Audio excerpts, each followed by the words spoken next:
नमस्कार दोस्तों, मैं भारती ठाकुर स्वागत करती हूँ आपका स्वामी विवेकानंद एकेडमी में।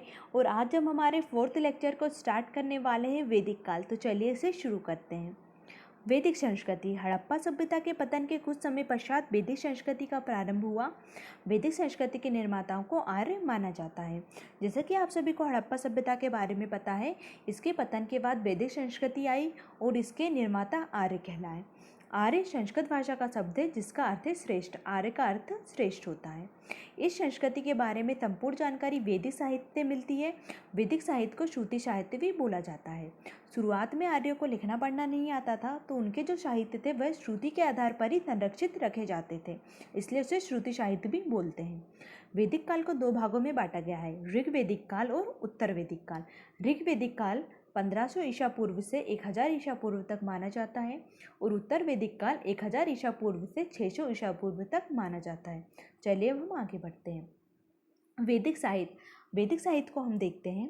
वैदिक या आर्य सभ्यता के ज्ञान के मुख्य धरोहर वेद हैं। वेद 4 हैं: ऋग्वेद, यजुर्वेद, सामवेद अथवा अथर्ववेद। ऋग्वेद आर्यों का सबसे प्राचीन, पवित्र व महत्वपूर्ण ज्ञान का भंडार है। सबसे पहले आर्यों ने ऋग्वेद की रचना की थी, इसलिए यह सबसे प्राचीनतम वेद माना जाता है। ऋग्वेद में आर्यों के सामाजिक, आर्थिक व राजनीतिक दशा का पता चलता है। और जो ऋग्वेद है उसमें ऋचाओं का क्रमबद्ध संग्रह है। ऋचाओं के अध्ययन जो करते थे उन ऋषियों को होत्र कहा जाता था। जो हस्तलिखित ऋचाएँ होती थी उन्हें खिल बोलते थे। और जो हमारा पवित्र गायत्री मंत्र है वह भी ऋग्वेद में दिया गया है। यजुर्वेद। इसमें अधिकांश मंत्र ऋग्वेद से लिए गए हैं। इसमें 40 अध्याय हैं।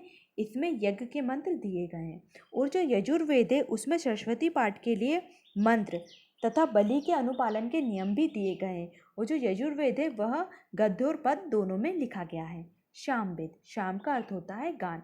इसमें कुल 1540 मंत्र हैं, जिसमें केवल 75 नए शेष ऋग्वेद से लिए गए हैं।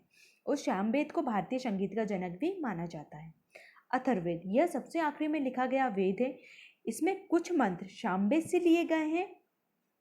इसमें मोहक, आकर्षण, वशीकरण के मंत्र हैं। पाश्चात्य जो विद्वान थे उन्होंने अथर्ववेद को जादू टोना व अंधविश्वास का खजाना भी कहा है। चलिए हम आगे बढ़ते हैं। ऋग्वैदिक काल। ऋग्वैदिक काल का समय लगभग 1500 ईसा पूर्व से 1000 ईसा पूर्व तक माना जाता है। ऋग का अर्थ होता है श्लोक। ऋग्वेद में आर्यों के रहन सहन, विचार व युद्धों की जानकारी हमें प्राप्त होती है। तो हम चलिए आगे देखते हैं कि ऋग्वैदिक काल में आर्यों का राजनीतिक जीवन कैसा रहा होगा। राजनीतिक जीवन की आधारभूत इकाई कुल या परिवार था। मुखिया कुलप कहलाता था। जैसा हमारी सबसे छोटी इकाई परिवार होती है, तो वैसे ही उनका जो छोटी इकाई थी उसका जो मुखिया होता था वह कुलप होता था। ग्रामों के समूह को विष और वितों के समूह को जन कहा जाता था। जन के नेता को राजा या गोप कहा जाता था। जो उनके राजा होते थे उन्हें वह गोप बोलते थे। जो वंशानुगत होते थे, मतलब उनका ही पुत्र अगला राजा बनेगा, वह देश को राष्ट्र के नाम से जाना जाता था।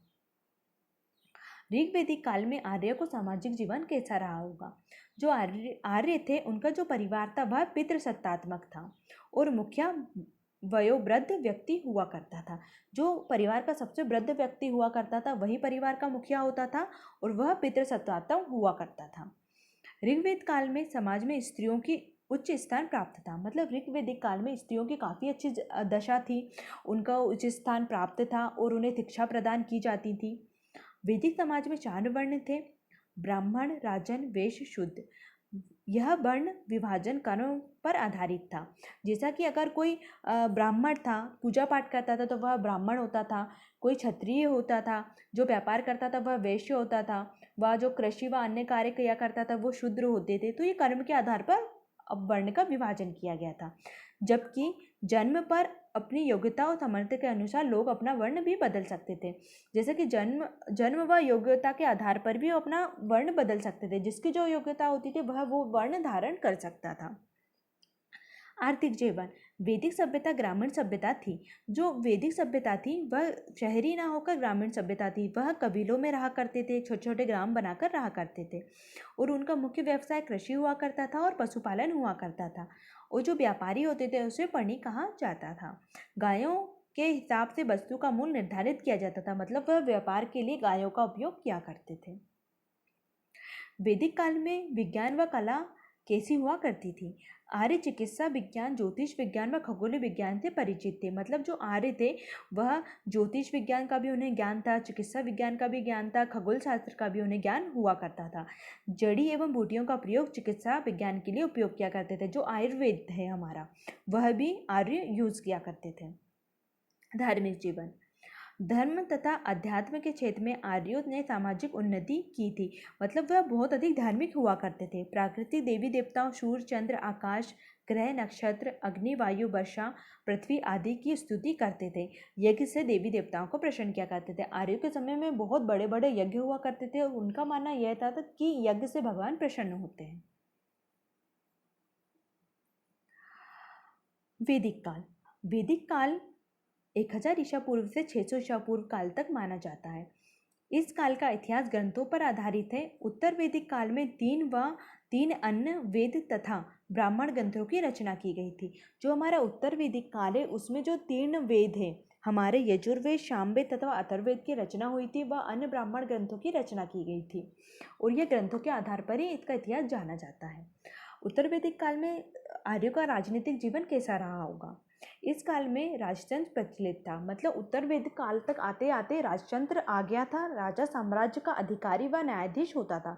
जो राजा होता था उसका एक साम्राज्य हुआ करता था, उसका वह अधिकारी होता था तथा वह न्याय भी किया करता था। यह पद वंशानुगत हो गया था। मतलब राजा का पुत्र ही अगला राजा बनेगा। राजा को प्रशासन तथा शासन के कार्यों को करने के लिए एक सभा तथा समिति सुझाव देती थी। मतलब राजा के जो राज दरबार हुआ करता था उसमें एक समिति भी हुआ करती थी जिसमें उनके ऋषि हुआ करते थे, मंत्री हुआ करते थे, तो राजा को उसके प्रशासन व अन्य कार्य के लिए सुझाव दिया करते थे।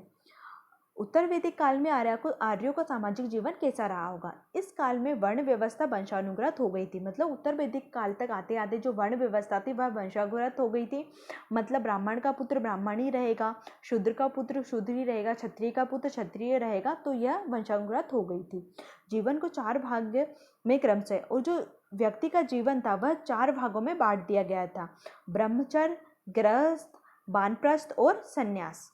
स्त्रियों की दशा खराब हो गई थी। उत्तर वैदिक काल तक आते आते स्त्रियों की दशा खराब हो गई थी। उन्हें उच्च स्थान प्राप्त नहीं था, उन्हें शिक्षा नहीं दी जाती थी। आर्थिक जीवन, उत्तर वैदिक काल में आर्यों का मुख्य व्यवसाय कृषि था। मतलब उत्तर वैदिक काल तक आते आते कृषि बहुत अधिक विकसित हो गई थी। कृषि यंत्र अधिक उन्नत हो गए थे। पशु को संपत्ति का दर्जा प्राप्त था। मतलब जिस इंसान के पास जितनी अधिक गाय या पशु हुआ करते थे वह उतना अधिक संपन्न व्यक्ति माना जाता था। व्यक्ति के लिए मुद्रा का प्रचलन प्रारंभ हो गया था। मतलब व्यापार के लिए मुद्रा का प्रचलन प्रारंभ हो गया था। उससे पहले जो व्यापार करते थे वह वस्तुओं से या पशुओं से व्यापार किया करते थे। बाकी उत्तर वैदिक काल तक आते आते व्यापार के लिए मुद्रा आ गई थी। धार्मिक जीवन, इस काल में देवताओं की महत्ता घटने लगी थी। इंद्र, सूर्य के स्थान पर विष्णु व शिव की उपासना प्रचलित हो गई थी। जैसा कि हमने देखा कि ऋग्वैदिक काल में देवताओं की स्तुति किया करते थे, लेकिन उत्तर वैदिक काल तक आते आते उनकी स्तुति घटने लगी थी व उस समय विष्णु व शिव की उपासना प्रचलित हो गई थी। यज्ञ सरल न होकर अधिक जटिल और कर्मकांड से पूर्ण हो गए थे। मतलब यज्ञ बहुत अधिक बड़े रूप में किए जाने लगे थे और वह अधिक जटिल व कर्मकांड से पूर्ण हो गए थे। दोस्तों, अगर आपको हमारा वीडियो अच्छा लगा हो तो उसे लाइक और शेयर और सब्सक्राइब करना ना भूलें और लेटेस्ट अपडेट के लिए आप बेल बटन को ज़रूर दबाएं। Thank you.